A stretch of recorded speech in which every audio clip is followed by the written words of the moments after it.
नमस्कार, मैं मनीष कुमार मिश्रा। आप देख रहे हैं रीवा टाइम्स। आज हम हैं लक्ष्मण बाग गौशाला में और हमारे साथ हैं अंकित मिश्रा जी। अंकित जी, सबसे पहले तो आपका स्वागत है रीवा टाइम्स में। तो आज हम गौशाला का आपको भ्रमण कराएंगे और गौशाला में जितनी सारी चीज़ें हैं, जैसे पशु शेड कितने हैं और गौशाला में जो अन्न है पशुओं का, उनकी स्टोरेज क्षमता क्या है और तमाम चीज़ें बताएंगे। यहाँ पे गोबर गैस भी बनती है और केचुए की खाद भी बनती है केचुए से। तो सारी चीज़ें अंकित जी हमारे साथ हैं, हमें सारी चीज़ें एक एक करके बताएंगे। ये गौशाला का ये प्रथम गेट है और यहाँ पे आप देख सकते हैं ये भूसा गोदाम है। तो अंकित जी, यहाँ पर जो भूसा गोदाम है तो क्या स्टोरेज है इसकी? अभी वर्तमान में 3 भूसा गोडाउन है अपने पास, जिनकी स्टोरेज क्षमता 2000 से 2200 कुंटल है। 2000 से 2200 कुंटल। आइए चलते हैं और इस गौशाला का हम आपको पूरा भ्रमण कराते हैं। और आप देख सकते हैं कि यहाँ पर बहुत सारी गायें हैं और इस लक्ष्मण बाग में जो है गायों की हर तरीके से व्यवस्था है, चाहे वो एक्सीडेंटल गायें हों, अन्य गायें हों, सारी व्यवस्थाएं यहाँ पर हमें अंकित जी एक एक करके बताएंगे।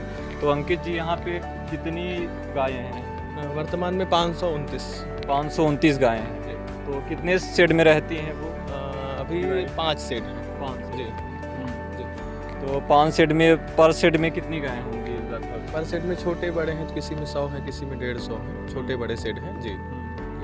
तो आप ये दिखाइए पूरा, ये गौशाला है और यहाँ पर बैठका है। अगर कोई अतिथि आते हैं तो यहाँ पर बैठने की व्यवस्था है।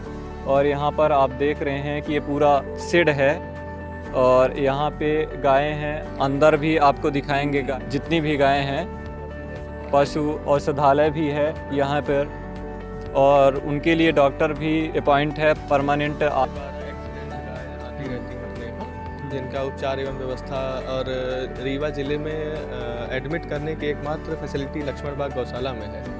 और हमारे उप संचालक महोदय डॉक्टर राजेश मिश्रा जी के निर्देश में यहाँ पे संभागीय अस्पताल के डॉक्टर अटैच हैं और ये वेटनरी कॉलेज के डॉक्टर हैं, तो जो अपनी सेवा दे रहे हैं। वर्तमान अध्यक्ष आदरणीय श्री डॉक्टर प्रभाकर चतुर्वेदी जी का विशेष लगाव और विशेष ध्यान है गौशाला में। उन्होंने पूरी गौशाला को हाईटेक करने के पीछे उन्होंने बहुत सारे काम किए हैं। वर्तमान में माननीय विधायक श्री राजेंद्र शुक्ल जी ने 2 सेट बनवाए, जो आपको सामने दिख रहे हैं। ये 2 सेट माननीय मंत्री जी के कृपा से बने हैं। और ये गौशाला, तो मैं एक तरह से ये कहना चाहूँगी कि इसमें माननीय मंत्री जी जो अपने विधायक हैं आदरणीय श्री राजेंद्र शुक्ला जी, उनकी महत्वपूर्ण जो महती कृपा है, उसकी वजह से ये गौशालाएँ चल रही हैं। शासन से हमें भूसा चारा का अनुदान तो मिलता है, लेकिन ये जो हम कर्मचारी हैं, हमारे यहाँ 14 कर्मचारी वर्तमान में कार्यरत हैं। तो गायों की क्या है, निराश्रित गाय, बूढ़ी गाय, सयानी गाय की सेवा के लिए हमें जो कर्मचारियों का वेतन है वो माननीय मंत्री जी के यहाँ से मिलता है। शासन द्वारा यहाँ भूसे चारे का अनुदान मिलता है, लेकिन जो कर्मचारियों का वेतन है वो माननीय मंत्री जी अपने पर्सनल फंड से 93,000 रुपये, एक बहुत बड़ी रकम होती है, वो प्रति महीना यहाँ देते हैं, जो एक बहुत बड़ा योगदान है। और इसके अलावा ये बसामन मामा गौवंश वन्य विहार में माननीय मंत्री जी 1,36,000 रुपये प्रति माह देते हैं, वहाँ कर्मचारियों के वेतन। यहाँ पर आरे शेड चालू हैं या फिर कुछ निर्माण में? शेड अभी ये 2016 में बाढ़ आई थी, तब खराब थे, तो अभी बन गए हैं। वर्तमान में मंत्री जी की कृपा से जैविक खाद शेड भी नया बनाया जा रहा है जी। और ये आप देख सकते हैं बाउंड्री वाल का कार्य लगभग खत्म ही होने वाला है। ये दिखा दीजिए बाउंड्री वाल। तो इनका काम और बचा है इसमें। ये गौशाला है और यहाँ पे जो शेड है उसमें बहुत सारी गायें आप देख रहे हैं। यहाँ पे जो गायें हैं आपको दिखा देते हैं। यहाँ पे गायों के बच्चे भी हैं। यहाँ पे कुछ जो गायें बच्चा देती हैं या कुछ बैल भी हैं। और यहाँ पे जितनी भी गायें हैं उनका संरक्षण अच्छी तरीके से हो रहा है और साफ़ सफाई की व्यवस्थाएं भी हैं। और आज पंडित जी आए हुए हैं और भी गायें लगने वाली हैं। और यहाँ पे आप गाय का एक बच्चा भी देख रहे हैं जो माँ का दूध पी रहा है। इस सेट में 148 गाय और बछड़े मिला जी। तो लगती कितने गाय हैं? लगने वाली अपन कम गाय रखते हैं, 14 गाय, बाकी निराश्रित गाय हैं, बच्चे हैं उनके जी। तो ये जो गौ माता हैं ये अंकित जी अभी बता रहे थे कि बहुत पुरानी गौ माता है। जो ये गौ माता है ये लगभग 22 साल हो गए और सुबह ये जाती भी हैं तो मंदिर की परिक्रमा भी करती हैं। तो देख सकते हैं कि बहुत सारी गायें हैं और यहाँ जो उनके रहने और खाने की व्यवस्था है वो अंकित जी की देखभाल में रहती है। तो अंकित जी इन सभी गायों को कितनी बार भोजन देते हैं? इन गायों को 2 टाइम भूसा देते हैं। भूसा पशु आहार है, हरा चारा दिया जाता है जी। तो चरने के लिए भी कहीं चरने के लिए अपन 7:30 बजे गायों को निकाल देते हैं।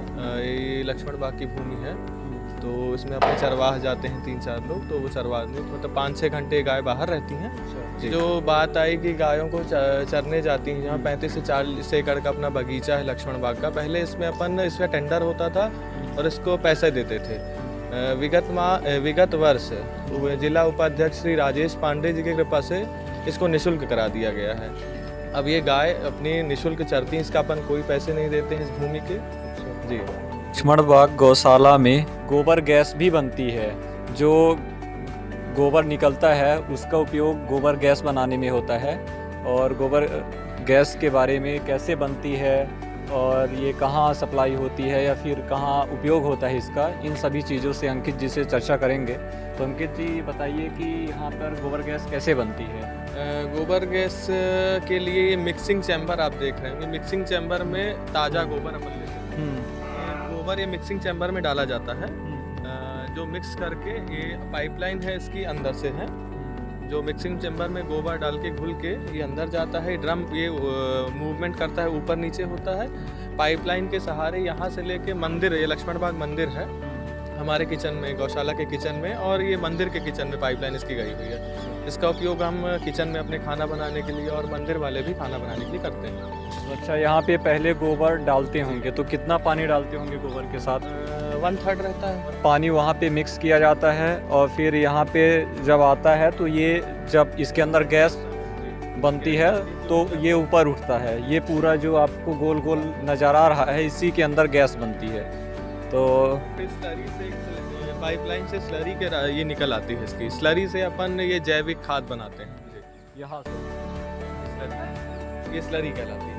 ये स्लरी है तो ये यहाँ से निकलती है जी। स्लरी जब सूख जाएगी तो इसके अपन वर्मी कंपोस्ट खाद बनाते हैं। तो यहाँ पर ये स्लरी है और यहाँ से निकलती है और फिर इसके बाद वहाँ पे आप लोग वर्मी कंपोस्ट बनाते हैं? जी, वर्मी कंपोस्ट का सेट है जो निर्माणाधीन है, आप देख सकते हैं। इसमें काम लगा हुआ है, तो जल्दी इसको कंप्लीट कर लिया जाएगा।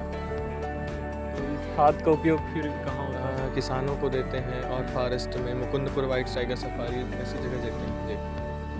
तो यहाँ पे हमने आपको गौशाला का पूरा भ्रमण कराया और गौशाला में जो जो व्यवस्थाएं हैं उसको दिखाया और साथ ही साथ गायें हैं उनकी व्यवस्था और उनके खान पान और रहने की जो व्यवस्थाएं हैं वो अंकित जी के निर्देशन में चल रही हैं। तो अंकित जी आपको धन्यवाद हमसे बात करने के लिए, और आप गौ सेवा से जुड़े हुए हैं और गौ सेवा कर रहे हैं। आपको जो कार्य मिला है वो काफ़ी अच्छा है, इसके लिए धन्यवाद। रीवा टाइम्स।